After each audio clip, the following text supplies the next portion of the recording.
Alright, welcome back. I reckon today is going to be the video that everyone will get the most out of. For the most part, if you have planned on doing an engine swap and you've pulled your motor, the majority of your old motor will be back together. I have been spending the majority of the night putting this one back together so that I can demonstrate some side by side with the other motor and show everyone all the parts that need a crossover. And I reckon hopefully today we'll have it mounted. But I'm just going to clean a couple of parts up first. And then we'll get back into it.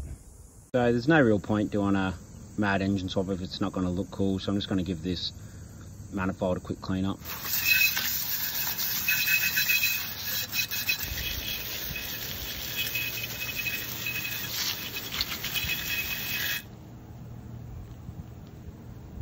Not bad.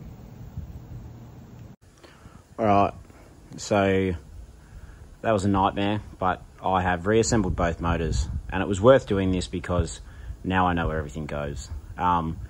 If you've just decided just to do the engine swap and you weren't pulling cylinders off and trying to do head gaskets and then making the decision, you would probably be here. So if you're reasonably mechanically handy, or you're just deciding to do the 380 swap from the start, then really you could start with this video. So I'll just touch over all those things again.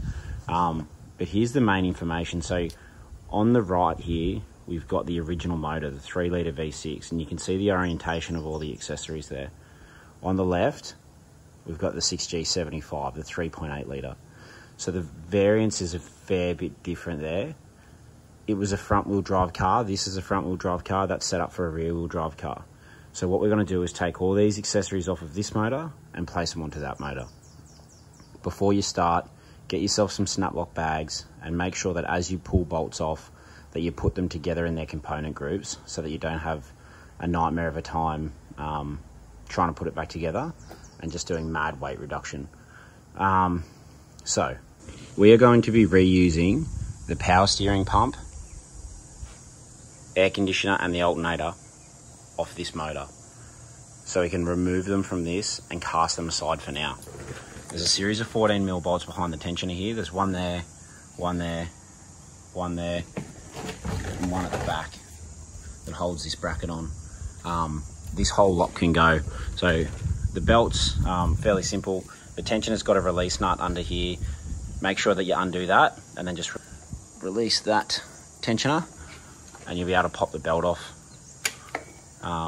I'm unsure if I'll reuse these belts. I mean, I won't reuse these belts, but I'll keep them for test fitting later when we get all the other accessories back on. Same on this side. Let's just pop this off while we're at it. Again, release the tensioner, same system. There's a nut underneath, and we're just going to pop that off.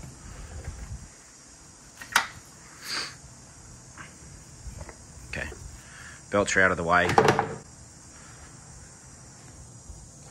Undo your 1, 2, 3 and 4 nuts and remove the power steering system.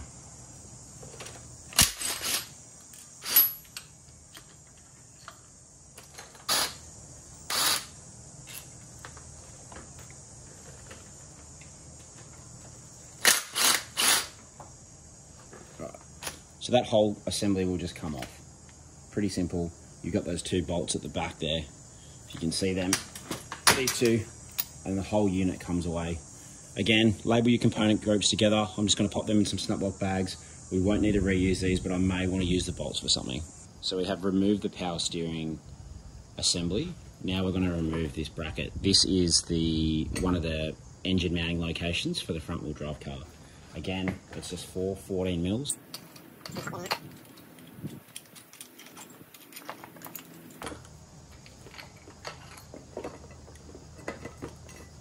And remove the mount. Alright, so we're going to pull the crankshaft pulley off. I will just say I am not a mechanic and I'm just making these videos as a guide for someone else to follow and use as reference. So, you know, if there's better ways to do stuff or you prefer to do things your way, then do that.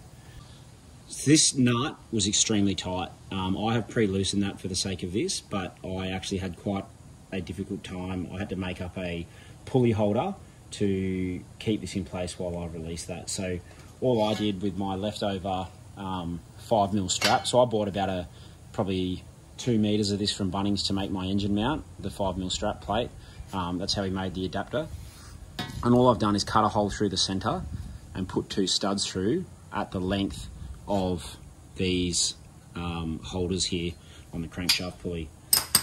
If you're going to use my system, put a hole through the middle, put in a notch. Doesn't work. Don't ask me how I know that, but that's a better way to do it. Then what we're going to do is I just put my bar through the hole I made into the nut. Use that to hold the pulley in place and undo the locking nut. Once it's loose, you should be able to release your holder. You're going to remove the bolt and the washer that holds it in place. When you go to remove the pulley, the timing chain sprocket is probably going to want to come with it. So as you're removing it, just gently wriggle it back and forth until it comes off. Now that was obviously pre-prepared for the sake of this, but this sprocket here is quite loose. Pull that off, place that aside with the nut. Okay, we're going to remove the accessories from the left-hand side of the 3.8 motor now. You'll need a 12mm nut and undo the 4 mounting brackets for the air conditioning compressor.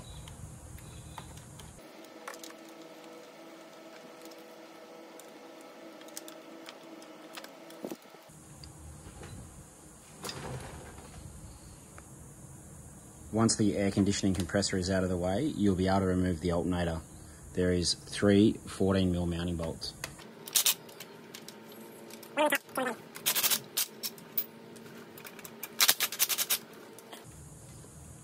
You can now remove the upper alternator bracket by releasing the 14mm nut. The final thing to remove will be the bracket. It's held on by a series of 14mm nuts.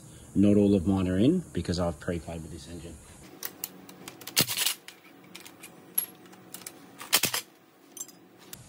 Now we can remove the timing cover. There is a series of 10mm bolts. Not all of mine are in, but I will find them.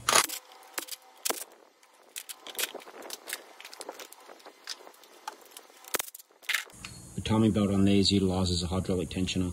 Use a 14mm nut and reduce the tension on the tensioner. Undo the bolt on the other side and remove the right hand pulley.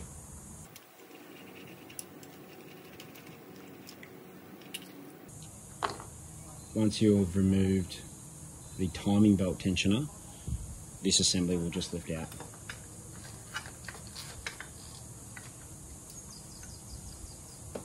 I'm going to place the tensioner back into its location, roughly, for reference when we are comparing the motors later.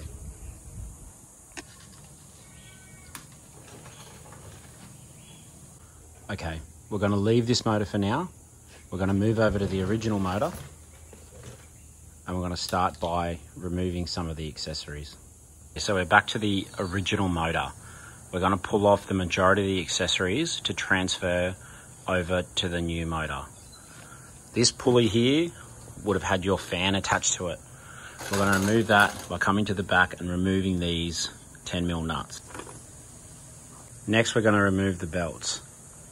Release the tension by undoing this nut and then loosening the tensioner bolt. Should then be able to slip off the belt, take it off and place it aside. Keep these belts separate from the belts for the other motor so that you don't get them confused later. We're going to remove this belt in the same fashion, loosening the nut, sliding the belt off. The final alternator belt is the same. We remove that. There is a lock nut underneath and we slide it off. That is the belts released. We'll now remove the water pump pulley and the tensioner. There is one 14mm nut and 2 12mm bolts.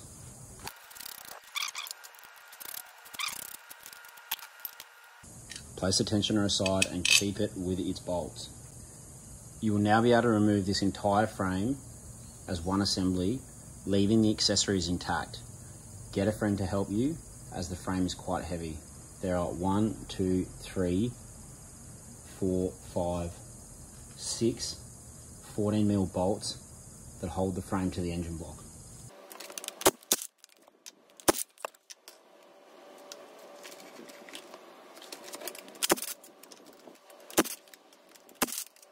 need to disconnect the oil filler hose from the filler point on top of the valve cover.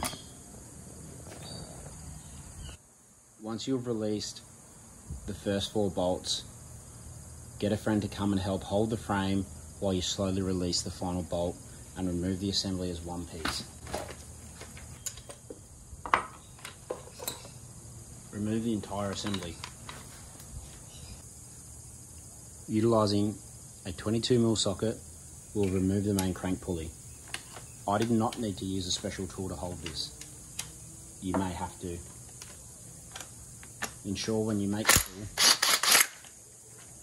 that the studs are long enough to reach over the socket. Remove the crank pulley.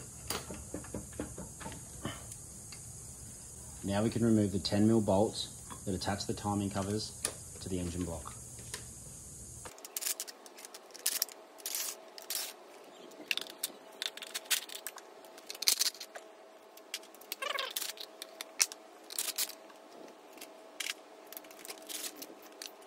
Remove the timing covers and place them aside. We can now remove the air conditioning compressor from the air conditioning compressor bracket. There is 4 12mm bolts that secure this.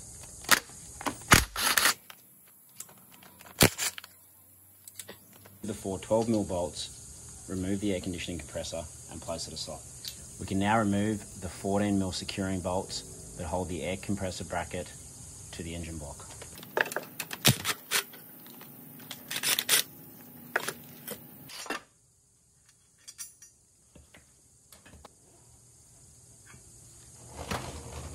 We can now see that the blocks are very, very similar, but there are some differences. On the left we have the 380, 3.8 litre, and on the right we have the original 3 litre. If we look at the crankshaft position sensor, there are these small fins that pass through the sensor and register the position on the 3 litre block. On the 3.8 litre block, it uses these small teeth. So this crank pulley will be changed along with the sensor. By the same notion, we utilise a camshaft position sensor on the 3 litre block, and this small fin style system here that passes through the sensor will need to be moved over to the new cam.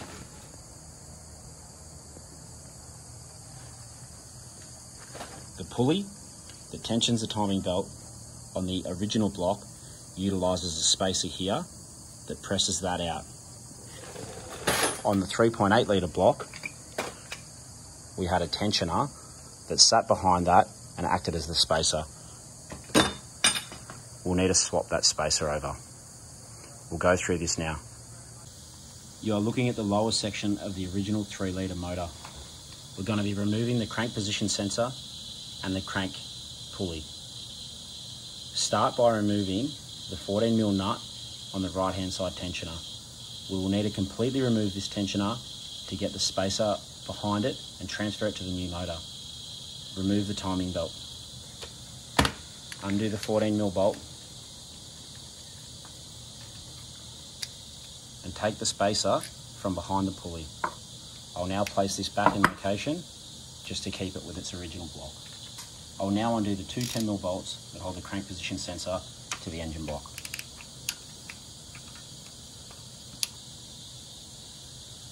Remove the sensor. My sensor was particularly dirty from an excessive oil leak due to a failing rocker cover gasket. I'm going to give this a light wipe with a rag.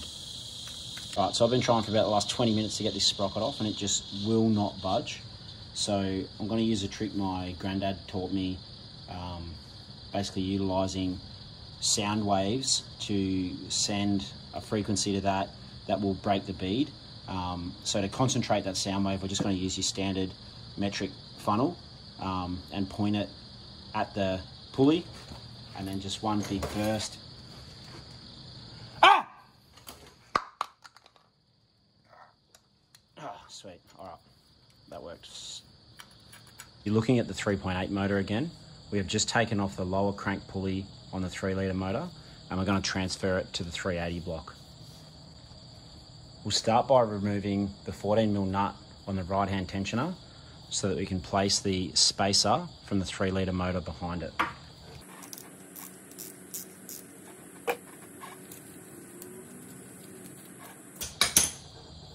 Place the spacer on and put the tensioner back. Now I will more than likely do a timing belt kit on this motor. I'm just doing this to make sure that everything fits and I can put the engine in the car. Once that has occurred, I'll go back and conduct a major service, changing all the filters, gaskets and fluids. The pulley is now back in its correct position with the spacer behind it. From here, we'll reduce the tension on the 2 tensioners by loosening the 14mm nut. From there, we should be able to loosen the timing belt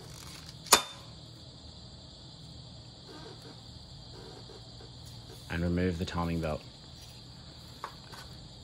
This is a good time to inspect the general health of your timing belt. I would recommend changing it, as it is quite a difficult job to do and you already have the motor disassembled. Make sure you place that timing belt away from the timing belt on the other motor so you do not get them confused. We are now going to remove the crank position sensor and the crank pulley and change it for the pieces off the original motor. My crank pulley was quite loose and came straight off. Whilst you are here, inspect the condition of your lower crankcase seal. If there is any oil weeping or evidence of oil weeping into the galley here, replace the seal. My seal is in good condition and I'm not going to change it. Take a 10mm socket and remove the 2 bolts that hold the 380 crank position sensor in place. Put this sensor and the bolts in a labelled bag. You will not need the sensor again. I'm going to smear a light coat of grease around the shaft. You may use anti-seize if you wish. Do not get grease in the threaded hole. If you mix this up, these teeth are off the 380 motor. Take the original crank sprocket off the 3 litre motor and the backing plate. You'll notice that there is 2 locating holes here and here. Line the keyway up and the 2 holes will slide through the backing plate. The beveled edge faces inwards. I neglected to mention before that you will need to take the washer off the original motor. This washer has 2 locating holes and the keyway. If you do not use this washer, this will not function properly. You may find that you are unable to install the backing plate because it is coming into contact with part of the housing. Not to worry, there is a woodruff key located on the shaft. Remove the key. Place the backing plate and the washer on the shaft. Make sure that the indent for the keyway is in the approximate position of the woodruff key's location. Maneuver the shaft into the recess and line the 2 keyways up.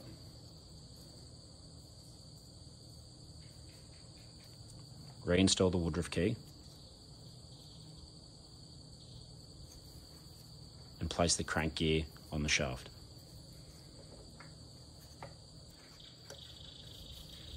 You'll just now need to move the rear plates until they locate with the pulley. Now that the crank pulley is installed, we can install the crank position sensor off the original motor. Take the 2 10mm bolts and locate it through the original mounting holes.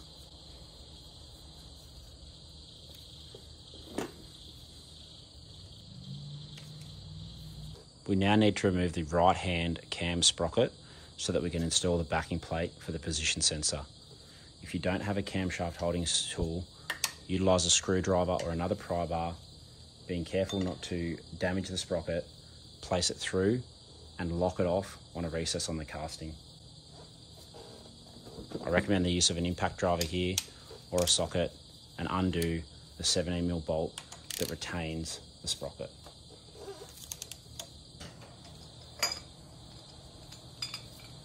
You are now looking at the right hand cam sprocket for the original motor. Utilising a 17mm socket, remove the sprocket.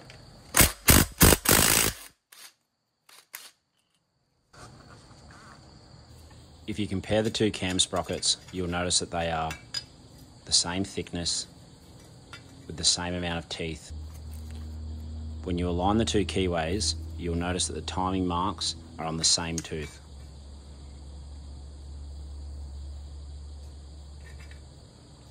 I am happy that we can safely use the old cam sprocket on the new motor.